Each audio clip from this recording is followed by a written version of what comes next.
मित्रों, हम चर्चा प्रारंभ कर रहे हैं। आज मेरे साथ जुड़े हुए मेरे मंत्रिमंडल के सहयोगी मंत्रीगण, आदरणीय सांसदगण, विधायकगण, जिला क्राइसिस मैनेजमेंट कमेटी के सभी सदस्यगण, हमारे कलेक्टर्स, कमिश्नर्स, पुलिस अफसर्स,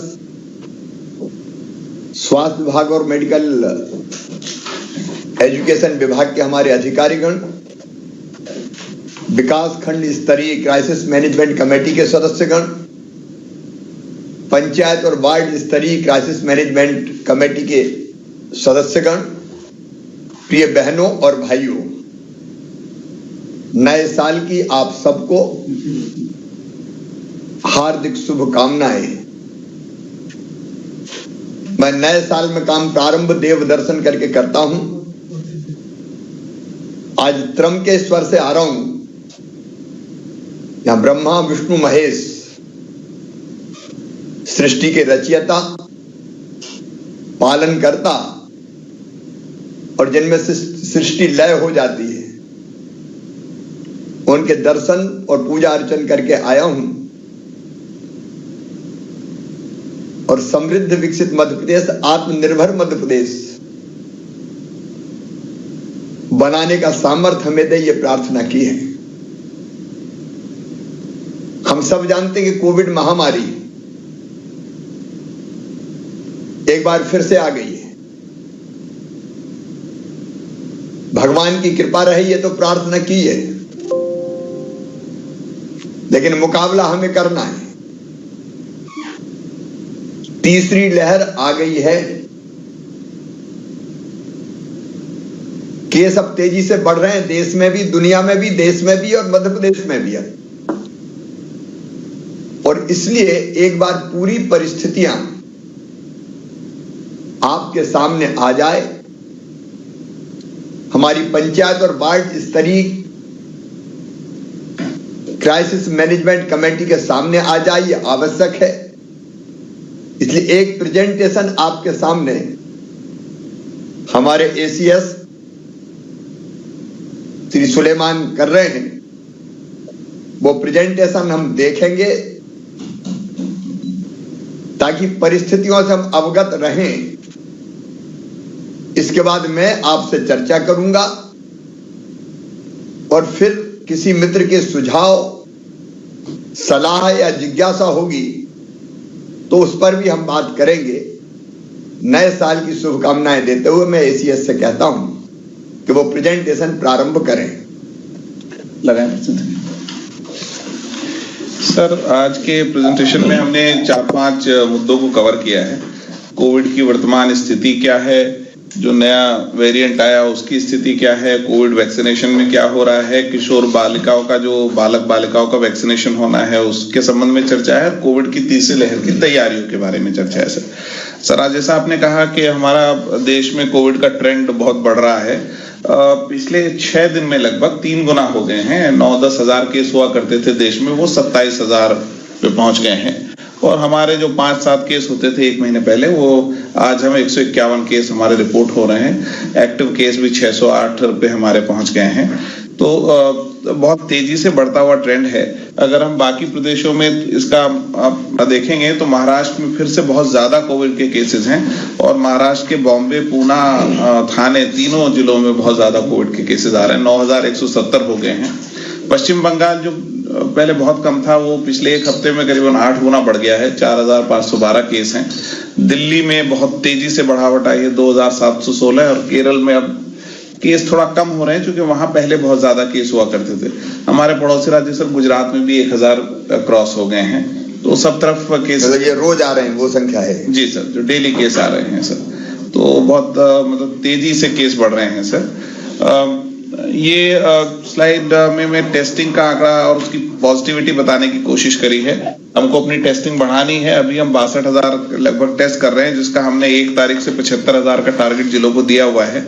0.24% की पॉजिटिविटी आने लगी है, जो लगभग 0.01% होती थी। और अगर हम उसका ग्राफिकल डिस्ट्रीब्यूशन देखेंगे, नेक्स्ट स्लाइड, ये जरा ग्राफ ठीक से देख लीजिए।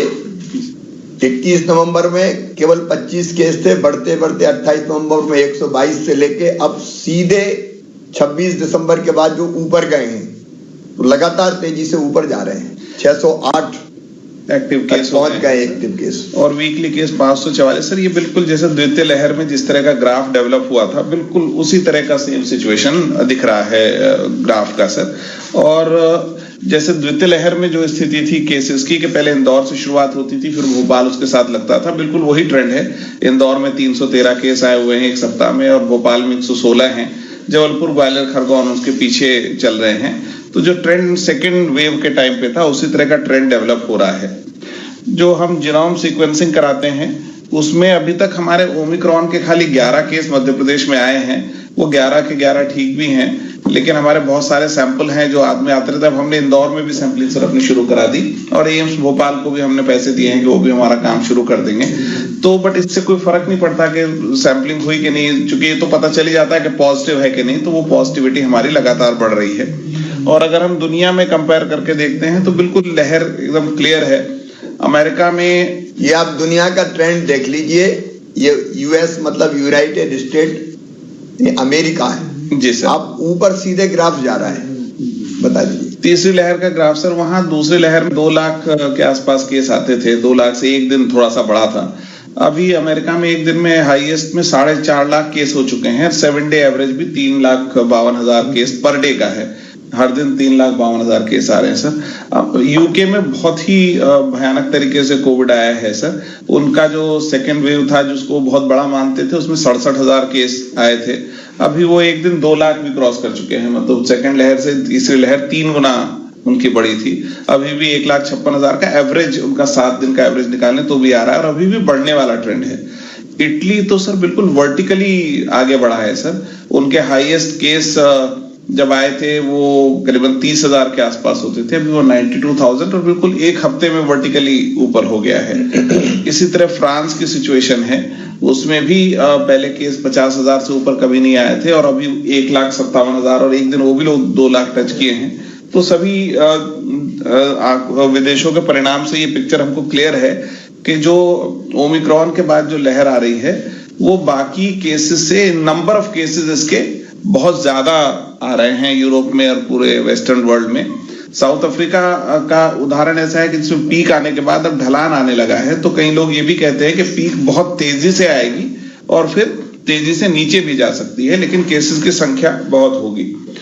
जो स्टडीज सर दुनिया भर की वो ये कहती हैं कि इसमें हॉस्पिटलाइजेशन थोड़ा कम है, पहले के मुकाबले में हॉस्पिटलाइजेशन के चांसेस 50% कम है। उसकी वजह शायद खाली कोविड ना होके वैक्सीनेशन भी है, क्योंकि हमने लगभग 91% लोगों को सेकेंड डोज लगाई है। तो ये संभव है कि वैक्सीनेशन के कारण उनको सीरियस इलनेस ना हो और हॉस्पिटलाइजेशन की ट्रेंड कम हो। उससे ये बात तय है कि हमको अपनी अप्रोच में थोड़ा परिवर्तन ये करना होगा कि अस्पतालों के साथ साथ हमको बहुत ज्यादा नंबर ऑफ केसेस को ध्यान में रखते हुए home isolation, Covid care centre और उसके साथ टेलीमेडिसिन की सुविधा देनी होगी। कोई भी आदमी अपने घर पे रहेगा तो वो फोन करके बार बार पूछता है, जानना चाहता है कि मेरे को कुछ करने की जरूरत तो नहीं है। तो हमको अपनी टेलीमेडिसिन की फैसिलिटी को थोड़ा एडवांस करना पड़ेगा अगर हम बहुत हाई केस लोड को घरों में रोकना चाहेंगे। Next slide. ये सभी को पता है कि हमने वैक्सीनेशन में जिलों ने बहुत अच्छा काम किया। लगभग 95% को प्रथम डोज और 91.6% को हमने सेकंड डोज लगाया। वैसे जो हमने आज सर दिल्ली बात भी करी है कि हमारा ये 94 पॉइंट, हमारा तो आंकड़े के हिसाब से ये 100% हो गया है, क्योंकि हमारे 5 करोड़ 20 लाख लगना चाहिए थी, उससे हम ज्यादा लगा चुके हैं, 5 करोड़ 21 लाख। तो बट फिर भी जो उनके आंकड़ों के हिसाब से है।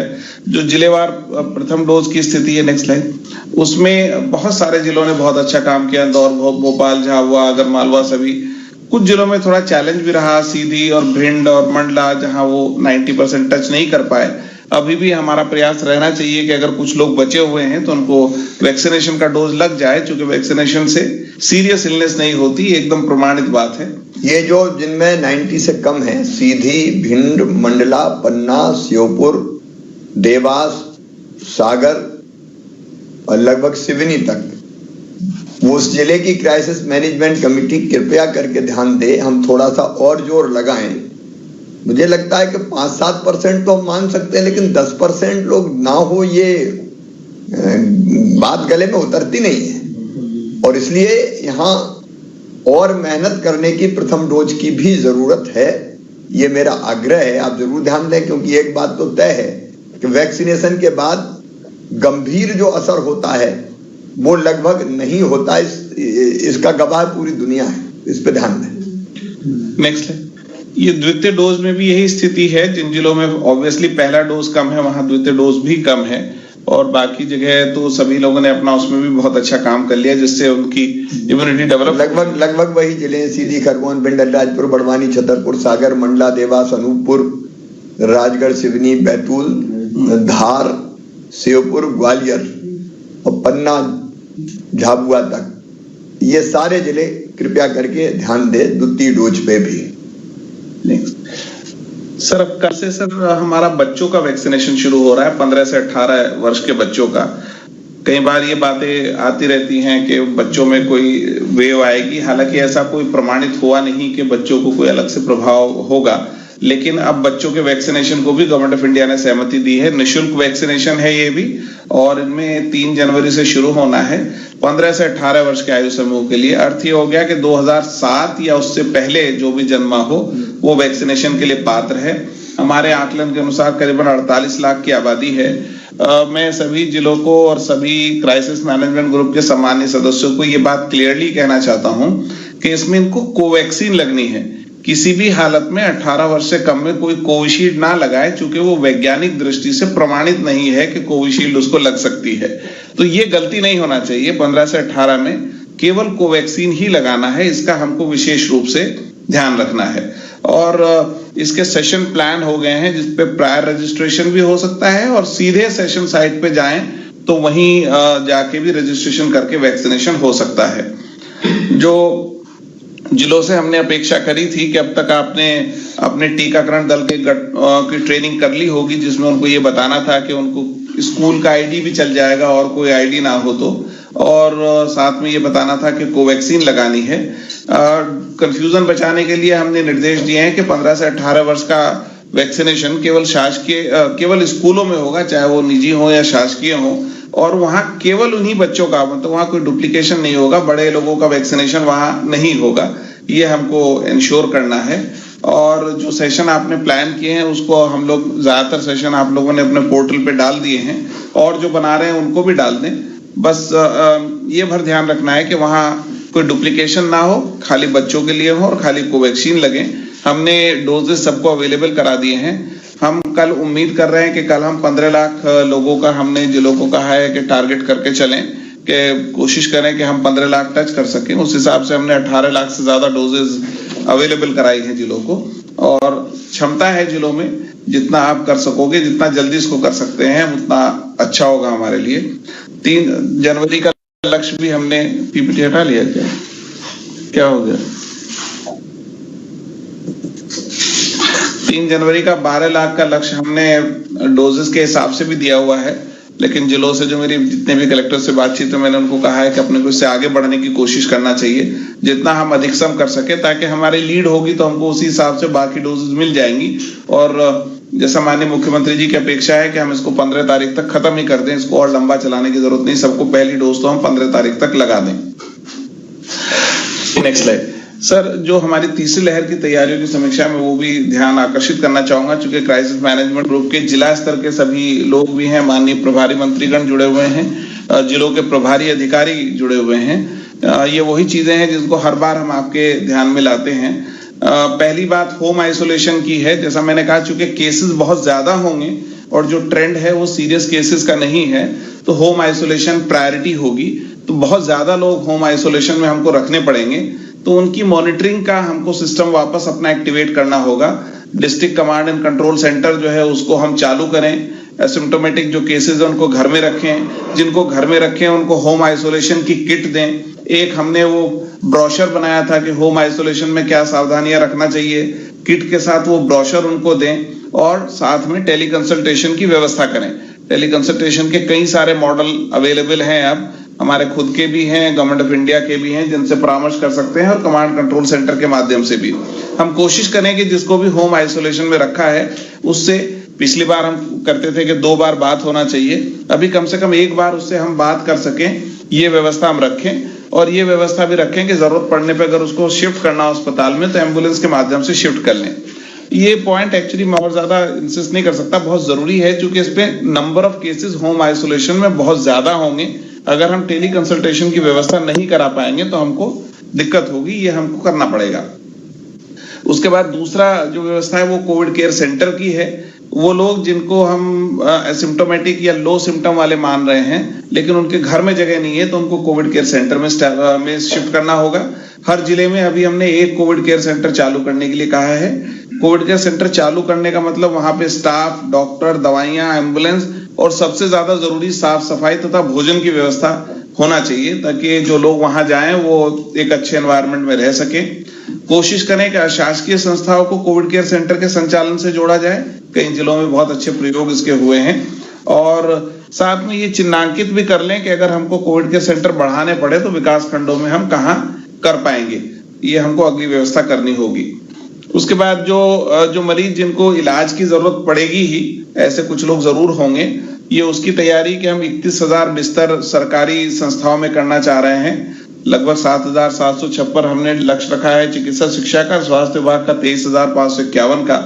आपको जिला स्तर पे ये सुनिश्चित करना है, नेक्स्ट स्लाइड, कि हम ये देखें कि ये हमने जो कार्य योजना बनी है उसके अनुरूप अब सब बिस्तर अब तैयार हो जाएं, उसमें कोई इक्विपमेंट की कमी ना हो, ऑक्सीजन लाइन की कमी ना हो, वेंटिलेटर्स की कमी ना हो। जो उस कार्य योजना के अनुसार व्यवस्था है, अब वो समय आ गया है कि हम उसको जिलों पे बिल्कुल चालू हालत में तैयार करके रखें, ताकि एक दिन के शॉर्ट नोटिस पे भी हम उसमें मरीजों को भर्ती कर सकें। तो हम उसको बिल्कुल फाइनल स्टेज पे लाना है। 204 पीएसए प्लांट स्वीकृत हुए हैं, हर जिले में कई संख्या में लगे हुए हैं। अभी भी कुछ प्लांट क्रियाशील नहीं हुए हैं, 188 क्रियाशील हुए हैं। ना केवल जो क्रियाशील नहीं हुए, जो क्रियाशील हुए उनको भी बार बार हमको चेक करते रहना पड़ेगा। ये चेक करना होगा कि मरीज के स्तर पे कितना ऑक्सीजन कितने लीटर में पहुंच पा रही है और उसकी प्योरिटी क्या है, उस पे भी हमको ध्यान देना पड़ेगा। ऑक्सीजन कंसंट्रेटर हमने लगभग 16,000 जिलों में वितरण किए हुए हैं। उनका भी ट्रायल रन बार बार करके देखते रहिए, ताकि जब मरीज को जरूरत हो तो वो चालू रह सके। हमने 48 जिला चिकित्सालयों में सीटी मशीन स्वीकृत करी है अब तक, उसमें से 29 क्रियाशील हो गई हैं। जो बाकी हैं उनको भी हमको 15 जनवरी तक क्रियाशील कराना है। 1-2 जगह कुछ बिजली के इशू हैं, कहीं सिविल के इशू हैं, 3 या 4 जगह मशीनें आनी हैं। कोशिश करें कि 15 दिन तक सारी सीटी मशीनें स्वीकृत हो जाएं। मुझे जिलों को ये भी बताना है कि जहां मेडिकल कॉलेज में मशीन नहीं कर पाए, वहां भी हमने जिला चिकित्सालयों में सीटी मशीन की व्यवस्था करी है, उसको यूज में लाना होगा हमको। साथ में हमने बहुत सारे परमानेंट डॉक्टर्स और नर्सेज की व्यवस्था करी है। 1,000 हमने रेगुलर डॉक्टर रिक्रूट किए हैं पिछले बार के मुकाबले में। 6,500 करीबन नर्सेज सेकेंड वेव के बाद हमने रेगुलर रिक्रूटमेंट से करी हैं। 1,623 ANM है, 1,188 पैरामेडिकल स्टाफ है। ये वो स्टाफ है जो रेगुलर रिक्रूटमेंट के थ्रू हमने जिलों में उपलब्ध कराया है। इसके अतिरिक्त आप ये देख सकते हैं कि हम और का अगर हमको कोई टेम्परेरी स्टाफ चाहिए तो आप बताएंगे तो हम उसकी स्वीकृति भी देंगे। Next slide. हमने सर अब तक हमारे जो ऑक्सीजन के टैंक होते थे वो केवल मेडिकल कॉलेजेस में होते थे सर। हमने अब 34 जिला चिकित्सालयों में भी 6 लीटर के 6 KL के छोटे टैंक तैयारी करी है उसकी भी, उसमें से भी 12 लग गए हैं और बाकी वो हफ्ता 10 दिन 15 दिन का काम है। तो हम जिला चिकित्सालयों में भी LMO लगाने जा रहे हैं, उसको भी आपको देखना होगा कि वो बन जाए। इसी तरह से मेडिकल कॉलेज की क्षमता 270 जो हमने सेकेंड वेव के टाइम पे बढ़ाई थी, उसमें और हम 105 की वृद्धि कर रहे हैं, जो अभी लगभग पूरा होने की स्थिति में है। हमने लगभग 30,000 ऑक्सीजन सिलेंडर डिफरेंट कैपेसिटी के जिलों को उपलब्ध कराए हुए हैं। ये इंश्योर करना है कलेक्टर्स को कि जो ऑक्सीजन सिलेंडर हैं ये प्राइवेट लोगों से एग्रीमेंट करके भरवाने का काम करते हैं। ASU से नॉर्मली भरे जाते हैं। पिछली बार भी हमने कहा था आप देख लें आपका एग्रीमेंट वैलिड है कि नहीं, और कोशिश करें कि 2 एग्रीमेंट कर लें, ताकि एक वेंडर फेल भी हो तो दूसरे से अपन सिलेंडर भरवा सकें। जो निजी क्षेत्र में ASU जिलों में लगे हुए हैं, पिछली बार इसमें बहुत दिक्कत हुई थी। सबसे बड़ा ASU पीथमपुर में है जो 40 टन का था, जिसको हमको लगभग 1 महीना लग गया था चालू करने में। इस बार अपने पास समय है, उन लोगों से बातचीत कर लें। 132 केएल की टोटल कैपेसिटी है एएसयूज की, वो अभी से हम तैयारी करके रख ले कि वो सब चालू हो गए हैं, उसमें कुछ मेंटेनेंस कराना है तो अभी करा लें, प्राइवेट सेक्टर से बातचीत करके हमको ये काम कराना होगा। शासकीय चिकित्सालयों में दवाएं और कंज्यूमेबल्स हमने कहा 1 महीने की व्यवस्था हमारी हो जाए, इसकी भी हमको पुष्टि करनी है। नेक्स्ट, इतना ही जितना शासकीय चिकित्सालय का काम जरूरी है उतना ही निजी चिकित्सालयों से व्यवस्था कराना भी जरूरी है। जो मुख्यमंत्री कोविड उपचार योजना पिछली बार बनाई थी उसको 31 मार्च तक बढ़ा गया है। अब हमको इस योजना में फिर से, जैसे पहले आपने अस्पतालों के अनुबंध किए थे, इस बार फिर से अस्पतालों के अनुबंध करने होंगे और उनको अनुबंध करके आपको सार्थक पोर्टल पे उनके बिस्तरों की संख्या दिखानी होगी।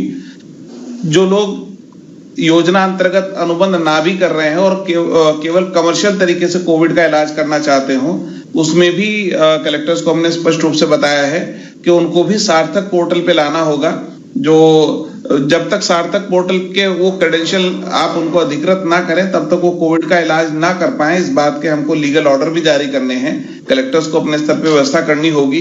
ये इसलिए जरूरी है कि उस ऑर्डर के बाद हम इस बात की मॉनिटरिंग कर पाएंगे कि वो अतिरिक्त राशि तो नहीं ले रहे हैं। चूंकि निजी चिकित्सालयों में क्या चार्ज कर सकते हैं वो दरें यहाँ से पहले से निर्धारित की गई हैं और उच्च न्यायालय स्तर से भी उसकी मॉनिटरिंग होती है, तो हमको ये व्यवस्था भी करानी होगी। बार बार ये बात हम लोग कहते रहे हैं कि शासकीय और निजी चिकित्सालयों की ज्वाइंट प्लान बनाएं ताकि बिस्तरों की उपलब्धता ओवरऑल अवेलेबल रहे। कौन से प्राइवेट अस्पताल में, कौन से सरकारी हैं, हमारे पोर्टल पे दिखना चाहिए कि कितने बिस्तर उपलब्ध हैं और वहां रेट क्या है जिसपे वो अपना इलाज कराएंगे, ताकि जो आदमी अपनी इच्छा से जहां चाहे वो इलाज करा सके। हम ये टारगेट करना चाह रहे हैं जिलों के साथ मिलकर कि 25,000 बिस्तर कम से कम प्राइवेट सेक्टर में उपलब्ध हों। जिलावार आपके क्या लक्ष्य होंगे ये एनएचएम अलग से भी आपको बताएंगे और हम आपसे लगातार इस पे बात भी करेंगे। बट प्राइवेट सेक्टर को बढ़ावा देके हमको इस अभियान में अपने साथ रखना है। ये मैं सभी क्राइसिस मैनेजमेंट ग्रुप के माननीय जिला स्तरीय सदस्यों से आग्रह करना चाहूंगा। Thank you sir. मित्रों, आपने आज पूरी स्थिति प्रेजेंटेशन के माध्यम से देखी है। हमने कोविड की पहली लहर का भी मुकाबला किया है। हमारे सम्मानीय प्रधानमंत्री श्रीमान नरेंद्र मोदी जी के नेतृत्व में, और दूसरी लहर से भी हम लड़े हैं। ये प्रधानमंत्री जी के नेतृत्व का ही परिणाम है कि 140 करोड़ टीके भारत में लग चुके हैं। अपने आप में अद्भुत है ये। और प्रधानमंत्री जी के कुशल नेतृत्व में हम सब मिलके अब इस तीसरी लहर से मुकाबला करेंगे। और इसलिए पहली चीज, क्राइसिस मैनेजमेंट कमेटीज को पूरी ताकत से सक्रिय होना पड़ेगा, चाहे जिला स्तर की हो, चाहे विकासखंड स्तर की हो, चाहे पंचायत और वार्ड स्तर की हो। प्रभारी मंत्री और कलेक्टर मिलकर सुनिश्चित करेंगे कि हमारे माननीय सांसदगण, विधायकगण, समाजसेवी, धर्मगुरुगण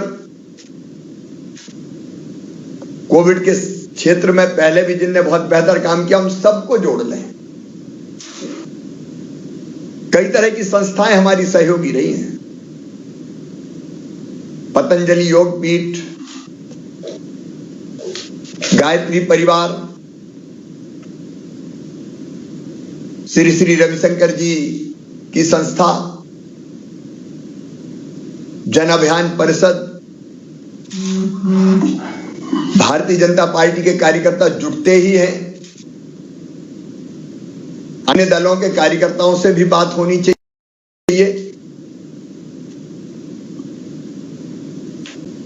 बीजेपी के स्वास्थ्य कार्यकर्ता भी 2-2 पंचायत स्तर पर हैं, उनको भी सक्रिय करना चाहिए। संघ, सेवा भारती, हमको सबको जोड़ना है। रहवासी संघ शहरों में, व्यापारी संस्थाएं, व्यापारिक संगठन, लायंस क्लब, रोटरी क्लब जैसी संस्थाएं, अलग अलग जितने तरह की संस्थाएं, उनको जोड़ना होगा। हमको जुड़े हुए हैं, लेकिन और ताकत से हम इस लड़ाई में उन सबको जोड़ें। और जो अपेक्षाएं हैं, जो आग्रह है मेरा, सबको जोड़ के काम कराएं। अब ग्राम स्तरीय जो हमारी समितियां हैं, पंचायत स्तरीय और वार्ड स्तरीय, उनसे मैं निवेदन करना चाहता हूं कि खांसी, सर्दी, जुकाम, हल्का बुखार,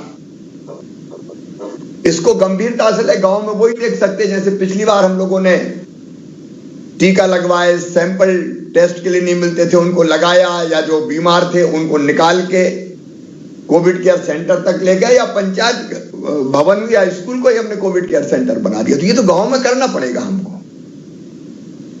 और इसलिए ऐसे लक्षण सर्दी, खांसी, बुखार के अगर हैं तो तुरंत उनका RT-PCR सैंपल टेस्ट होना चाहिए, सैंपल लिया जाना चाहिए। कोई छुपाए ना, ये नजर हमको रखनी पड़ेगी, क्योंकि छुपने से ही पिछली बार बड़ी विकट परिस्थितियां बन गई थी। इसलिए उनका सैंपल लेके उनका टेस्ट करवाने का काम करना है हमको, और टेस्ट के जो परिणाम हो उसके हिसाब से फिर इलाज की व्यवस्था होगी। गांव में भी होम आइसोलेशन अगर होता है, वार्ड में भी होम आइसोलेशन होता है, तो होम आइसोलेशन जिनका हम कर रहे हैं उन पर हमको नजर रखनी होगी कि सही में वो अकेले में है कि नहीं, सच में उनसे टेलीफोन करके पूछा जा रहा है कि नहीं पूछा जा रहा, उनके स्वास्थ्य के बारे में निरंतर जानकारी लेनी पड़ेगी हमको। तो ये काम वार्ड और ग्राम पंचायत स्तर की क्राइसिस मैनेजमेंट कमेटी सुनिश्चित करेंगे। फिर कोविड के अनुकूल व्यवहार का पालन सुनिश्चित करना पड़ेगा, मतलब मास्क, दूरी, अनावश्यक भीड़ नहीं, बड़े आयोजन को हतोत्साहित करना। अभी हमने प्रतिबंधित नहीं किया है, लेकिन व्यवहार से हम हतोत्साहित करें ताकि भीड़ इकट्ठी ना हो, उसी से फैलता है। तो ये हमको गांव में भी कोशिश करनी है, वार्ड में भी कोशिश करनी है। और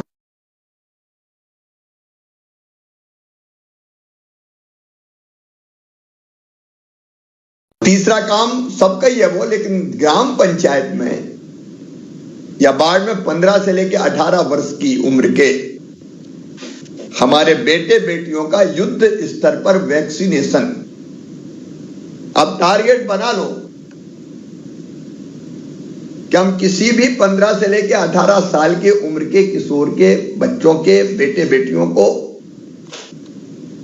हम वैक्सीनेशन कराकर ही चैन की सांस लेंगे, क्योंकि ये सबसे बड़ी सुरक्षा है। फिर हमारी ब्लॉक स्तरीय जो कोविड क्राइसिस कमेटीज हैं, उनको दो चीजें तो सबको करनी है, कोविड एप्रोप्रिएट बिहेवियर और वैक्सीनेशन पूरे ब्लॉक में सुनिश्चित करवाना, 15 से लेकर 18 साल के बच्चों का भी। और अगर कहीं रह गए हैं पहले डोज और दूसरे डोज के लिए, तो खोज खोज को उनको भी लगवाना है। लेकिन उनको ब्लॉक स्तरीय चिकित्सा अधिकारियों के साथ, SDM के साथ मिलके समन्वय करके टेस्टिंग को बढ़ाना पड़ेगा। भी अभी टेस्ट सैंपल नहीं देते लोग, अब सैंपल नहीं देते तो पता नहीं चलता। आज 61,000 हुए हैं, ये बढ़ा के हमको 75,000 तक ले जाना है। 70 मैंने पहले बार बार कहा, क्योंकि इसी से पता चलेगा हमको। तो टेस्ट कैसे बढ़े इसकी चिंता करें, और ब्लॉक स्तर पे कोविड केयर सेंटर कहां बनाया जाए ये तय कर लें। अब ये हड़बड़ी में नहीं बनाना है हमको,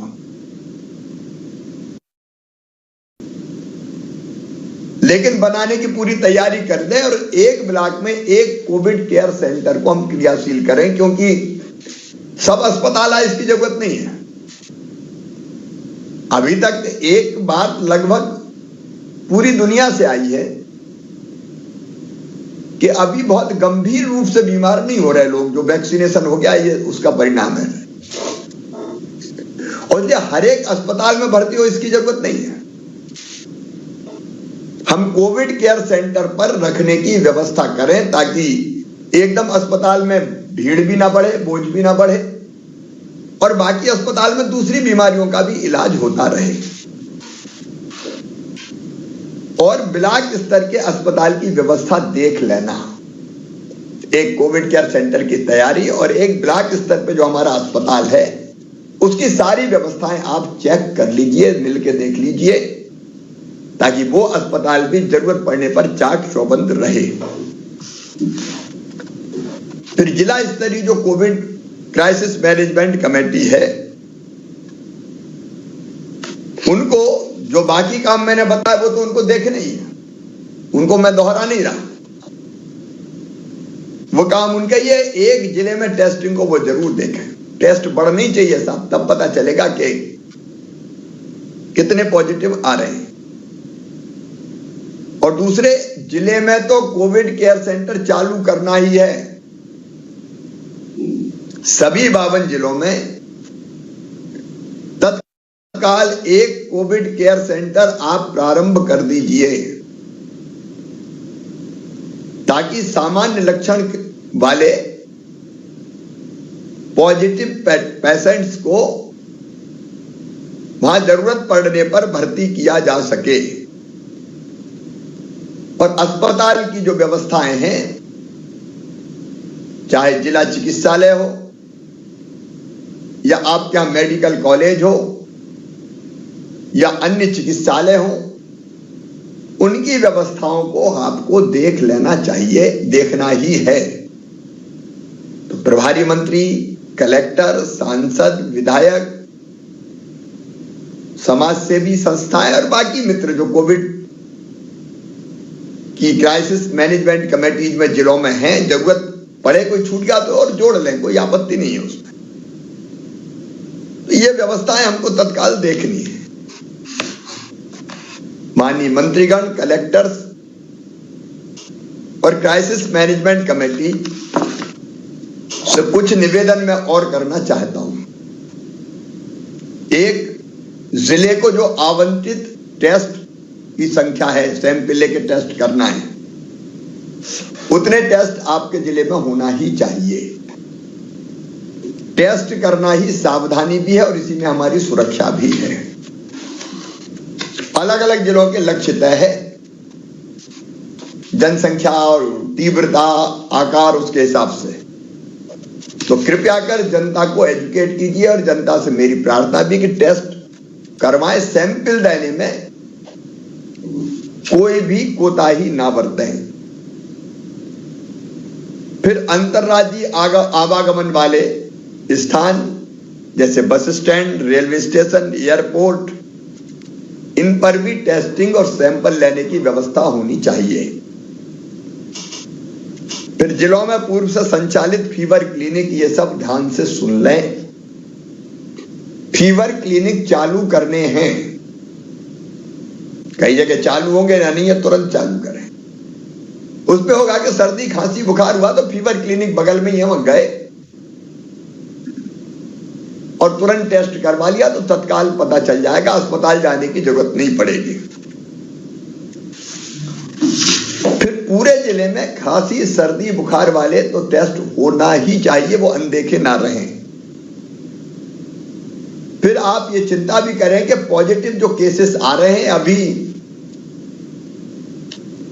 602-3 हमारे यहां एक्टिव केस है और अभी 150 से ज्यादा पॉजिटिव केस रोज आने लगे। ये संख्या बढ़ेगी, जैसा ट्रेंड अभी आपने देखा दुनिया में, देश में बढ़ रहे हैं, बढ़ेगी हमारे यहां।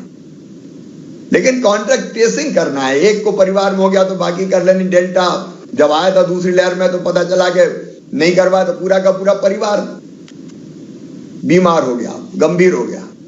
इस बार ये लापरवाही किसी भी कीमत पे हम नहीं कर सकते, इसलिए कॉन्ट्रैक्ट ट्रेसिंग आप सुनिश्चित करवाएं ताकि एक को अगर हुआ है तो आसपास कौन है उनको तो संक्रमण नहीं फैला, इसकी जानकारी तत्काल मिल सके। जैसा अभी बताया गया, पॉजिटिव प्रकरण में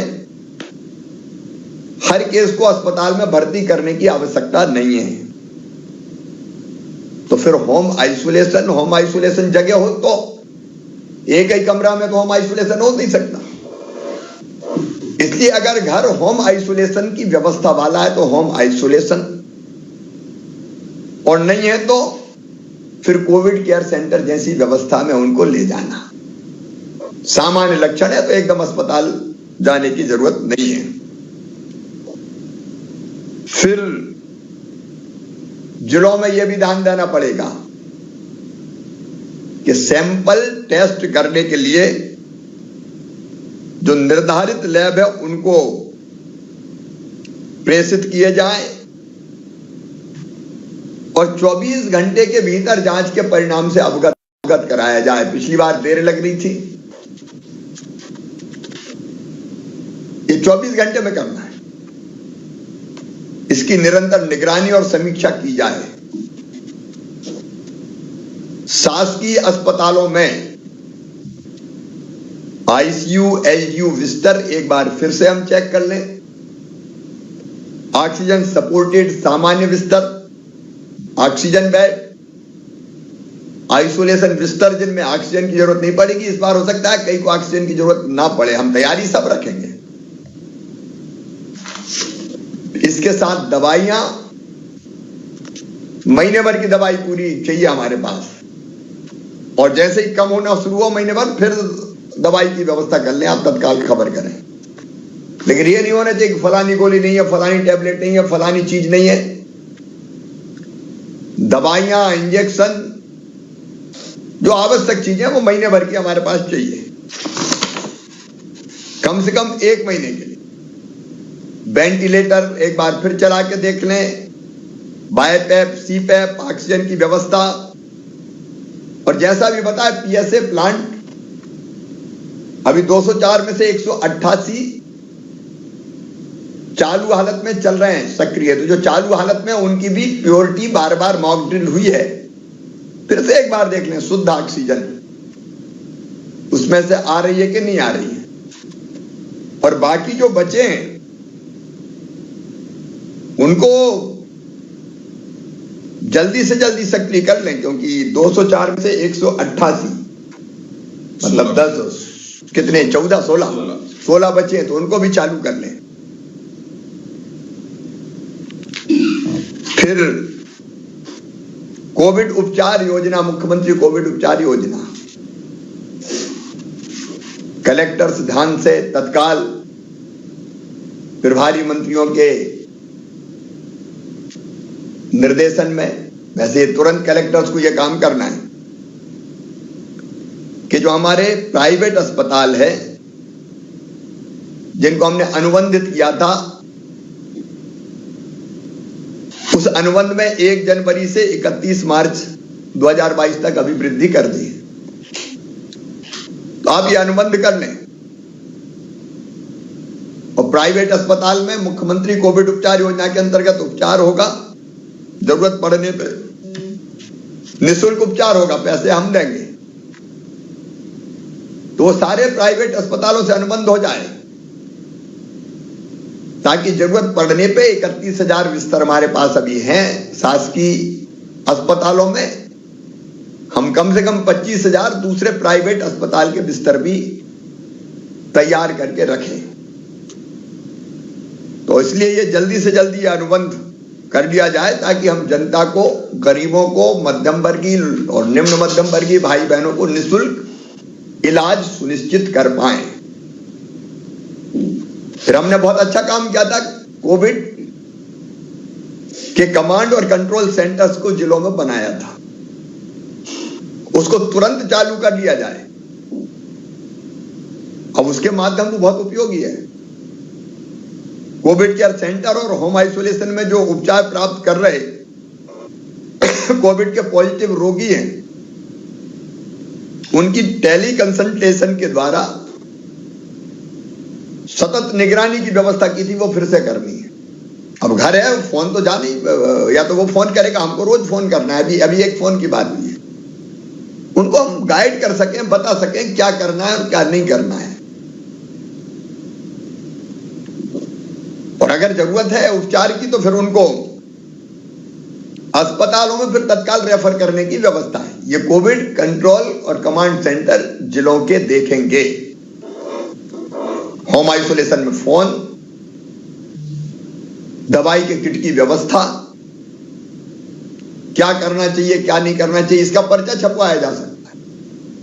उसकी व्यवस्था कर रहे हैं, वो वहीं छपेगा, डिसेंट्रलाइज बना के दिया हुआ है, बना के दिया हुआ है। तो हम गाइड तो कर पाए कि आपको क्या करना है क्या नहीं करना है,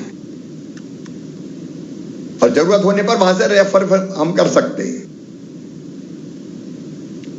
फिर कोविड कमांड और कंट्रोल सेंटर्स पर जिलों में उपलब्ध आइसोलेशन बेड,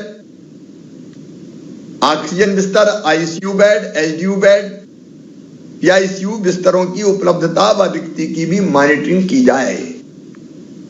कितने बेड उपलब्ध है, उनमें से कितने खाली हैं, इसकी सतत मॉनिटरिंग जरूरी है, ताकि स्थिति और वो जनता को पता रहे किस अस्पताल में कितने बिस्तर खाली है। लोगों को अफरा तफरी की स्थिति में नहीं आने देना है। तो इसलिए कलेक्टर सुनिश्चित कर लें कंट्रोल और कमांड सेंटर के काम जो हमने किए वो फिर से ठीक से तत्काल शुरू हो जाएं। फिर होम आइसोलेशन में ज्यादा लोग हो सकते हैं, इसलिए मोबाइल मेडिकल यूनिट और रैपिड रिस्पांस टीम को सक्रिय किया जाए। मोबाइल मेडिकल यूनिट जाएगी जरूरत पड़ने पे घर पे, और जरूरत पड़ने पर रैपिड रिस्पांस टीम तत्काल अस्पताल पहुंचाने का काम करेगी। अब ऐसे रोगी जो होम आइसोलेशन में हैं, उनको मोबाइल मेडिकल यूनिट और रैपिड रिस्पांस टीम और फीवर क्लिनिक के माध्यम से होम आइसोलेशन के किट देंगे, जिसमें निर्धारित दवाइयां होगी। आपको ध्यान होगा पिछली बार ये किट बांटने से बड़ा फायदा हुआ था हमको। लोगों को किट मिल गया, दवाई खाना शुरू कर दी सर्दी जुकाम में ही, तो कई लोग बच गए, गंभीर होने से बच गए थे। तो ये मेडिकल किट देनी है तो इनको देनी है। ये रोज पूछताछ होगी, जरूरत पड़ी तो शिफ्ट करेंगे। फिर एक चीज और ध्यान देंगे, विशेषकर कलेक्टर, भारत शासन का पोर्टल है S3, उस पर समस्त वांछित जानकारी समय सीमा में प्रतिदिन अपडेट किया जाना चाहिए। नोट कर लें, S3 पोर्टल पर रोज अपडेट करना है, करना ही है वांछित जानकारी। फिर हर जिले में क्राइसिस मैनेजमेंट कमेटी के साथ मिलके कितने शासकीय अस्पताल में बिस्तर है और कितने प्राइवेट में बिस्तर है, इसको एक साथ एकीकृत कर लें। क्योंकि बिस्तरों की उपलब्धता की जानकारी भी हमको सार्थक पोर्टल जो हमारा है, सार्थक पोर्टल के 3B फॉर्म को जिलों में भरना सुनिश्चित करें और जानकारी अपडेट करें। आप आशा समझ गए होंगे प्राइवेट और सरकारी और प्राइवेट मिलकर कितने बिस्तर हैं,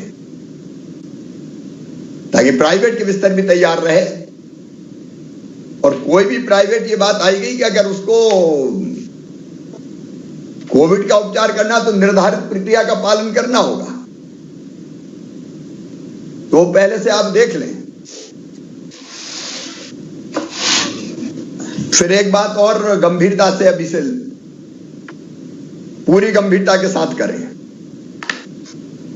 उपचार के लिए निजी चिकित्सालयों का ऑथराइजेशन धारा 144, धारा 144 किया जाए। और यह सुनिश्चित कर लें रेट कैपिंग, रेट की कैपिंग इसलिए जरूरी है कि मनमानी कीमत लोग ना वसूल पाए। सरकार ने रेट्स तय किए, वो जो तय रेट हैं उसी पर इलाज सुनिश्चित किया जाना है। तो रेट कैपिंग,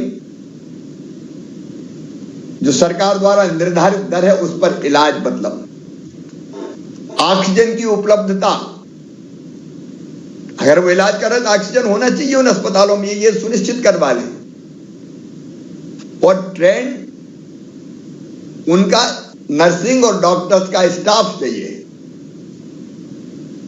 और साफ सफाई और सुरक्षा की पूरी व्यवस्था चाहिए।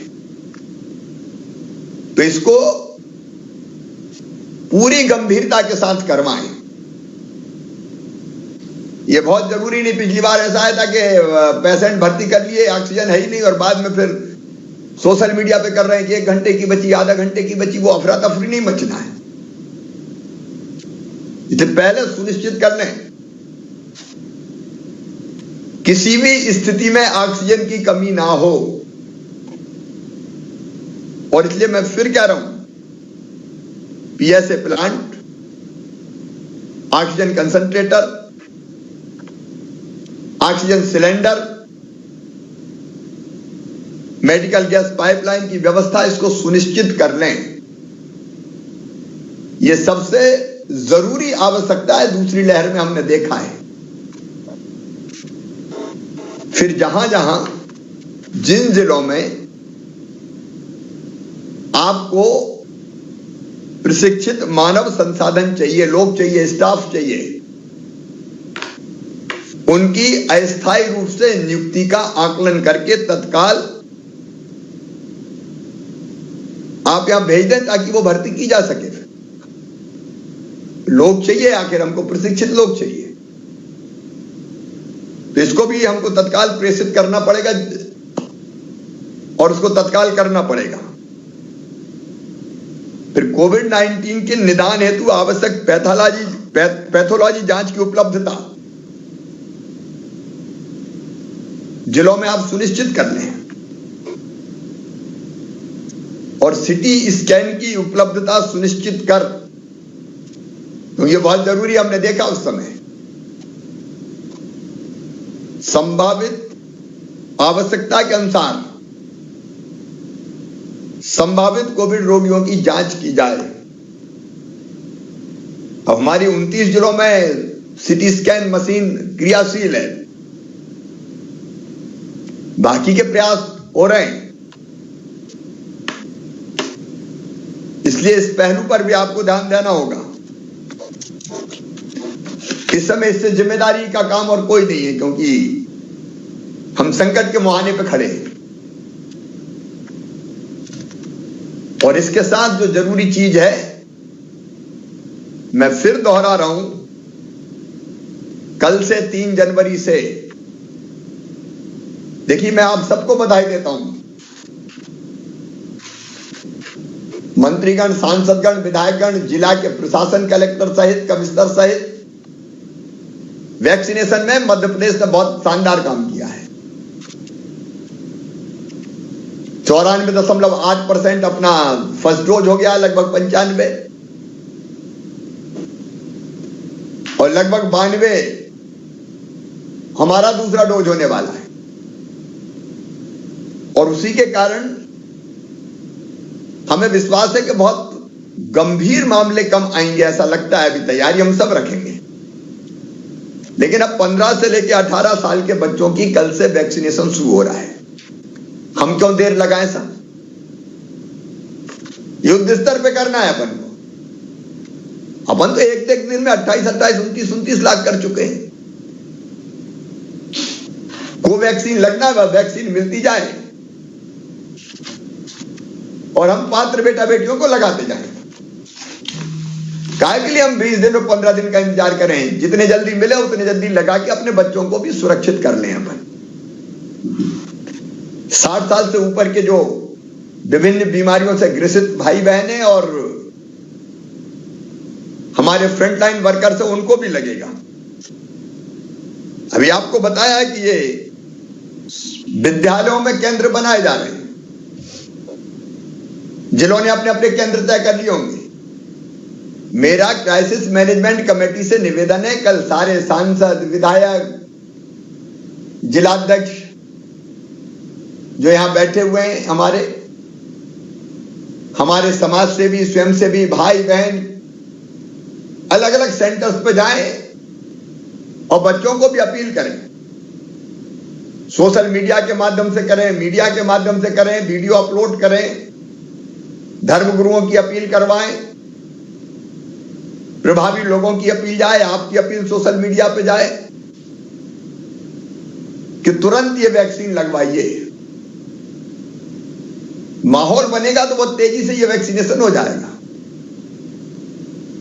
कल मैं, आप, हम सब किसी न किसी वैक्सीनेशन सेंटर पे जाएं। विधायकगण पूरे क्षेत्र में भी घूम सकते हैं, क्या दिक्कत है? बच्चों से मुलाकात ही होगी। बाकी साथी भी, हमारे जिलाध्यक्ष और बाकी साथी भी निकले, बिल्कुल कार्यकर्ता भी निकले। पंचायत स्तर की जो कोविड क्राइसिस कमेटी घर घर से निकाल के स्कूल के सेंटर पर लाए और लगवाए। इसको हम जल्दी से जल्दी पूरा करना चाहते हैं। मैं आपके माध्यम से प्रदेश की जनता से भी अपील करना चाहता हूं। संक्रमण रोकने का एक ही तरीका है, आपस में संपर्क कम किया जाए। हम आर्थिक गतिविधियां नहीं रोक रहे हैं, गरीब की रोजी रोटी जाती है, व्यापार बिजनेस जाता है, हम वो चलने देंगे, लेकिन साथ में लोगों की जिंदगी भी खतरे में ना पड़े, ये कोशिश भी हमको करनी है। और इसलिए मास्क जरूर लगाएं सब, भीड़ भरे आयोजन ना हो, यथासंभव दूरी बनाए रखें, हाथ साफ करते रहें और वैक्सीनेशन करवाइए, ही उपाय है और कोई उपाय नहीं। हम बहुत जल्दी कोरोना के प्रोटोकॉल को भूल गए। अब अभी भी मैं निकल के देखता हूं तो कई लोग बिना मास्क के ही। तो मैं जनता से भी अपील करता हूं, इस समय मास्क अनिवार्य है, अपने लिए, अपनों के लिए, जिंदगी के लिए। और ये फेस मास्क जरूर पहने, उसको जिंदगी में दिनचर्या का अंग बना लें अभी तो, क्योंकि मास्क नहीं पहनना सामाजिक अपराध है। अपने आप को नहीं, हम दूसरों को भी खतरे में डाल रहे हैं। और इसलिए जो बाकी चीजें हैं, दूरी और बाकी जो मैंने बताई, लेकिन मास्क तो लगाए रखें। दुकानों पे भी पहले हमने किया है, गोले बनाए दुकानों पे, एक ग्राहक से दूसरे ग्राहक की थोड़ी दूरी रहे, वो भी मास्क लगाए, उनको टोकें, दुकानदार भी मास्क लगाए। मास्क नहीं तो सामान नहीं, मास्क नहीं तो बात नहीं। हमने कई तरह की चीजें, अभियान पहले चलाए, उसको हम कर सकते हैं। आयुर्वेदिक दवाइयों का उपयोग हमने काढ़ा वगैरह का पहले भी काफी किया है। अब उसके बारे में मैं आवश्यक रूप से नहीं कह रहा, लेकिन इन चीजों का इम्यूनिटी बढ़ाने में उपयोग होता है। व्यायाम, प्राणायाम, ये बड़ा जरूरी है। हम इससे बिल्कुल बच सकते हैं। शरीर की प्रतिरोधक क्षमता बढ़ा के उसकी कोशिश करते रहना चाहिए। शरीर में पानी की कमी ना हो। बाकी सब चीजें मैं नहीं कह रहा, नहीं तो आप कहोगे कि डॉक्टर भी बन गए क्या। लेकिन कई चीजें हम पहले करते रहे। नमकीन, नींबू पानी, छाछ, सूप, नारियल, इसका प्रयोग भी बेहतर होता है। और इसलिए जो आवश्यक चीजें हैं उनको हम लगातार करते रहें। अब फिर से फिर से मध्य प्रदेश थमने नहीं देना है। काम भी करेंगे और कोविड से भी लड़ेंगे। मुझे पूरा विश्वास है कि मध्य प्रदेश ने एक अलग मॉडल जन भागीदारी का बनाया है, जिसको पूरे देश ने सराहा है। लेकिन वो आपके कारण हुआ है, केवल आपके कारण। इसलिए आप सबसे मेरी अपील है कि उस भागीदारी की, जन भागीदारी के मॉडल को फिर से क्रियाशील करके हम लड़ें और जीतें। जीतेंगे, जीतना ही है। अब अगर किसी के मन में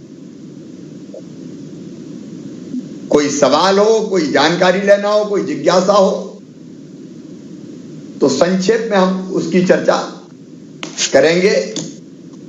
एक बार फिर आप सबको नए साल की बहुत बहुत शुभकामनाएं। मुझे पूरा विश्वास है कि आपके साथ मिलकर हम कोरोना की तीसरी लहर को घातक नहीं होने देंगे, अपनी जनता की जिंदगी बचाएंगे, सुरक्षित निकाल के ले जाएंगे। धन्यवाद। भाई साहब।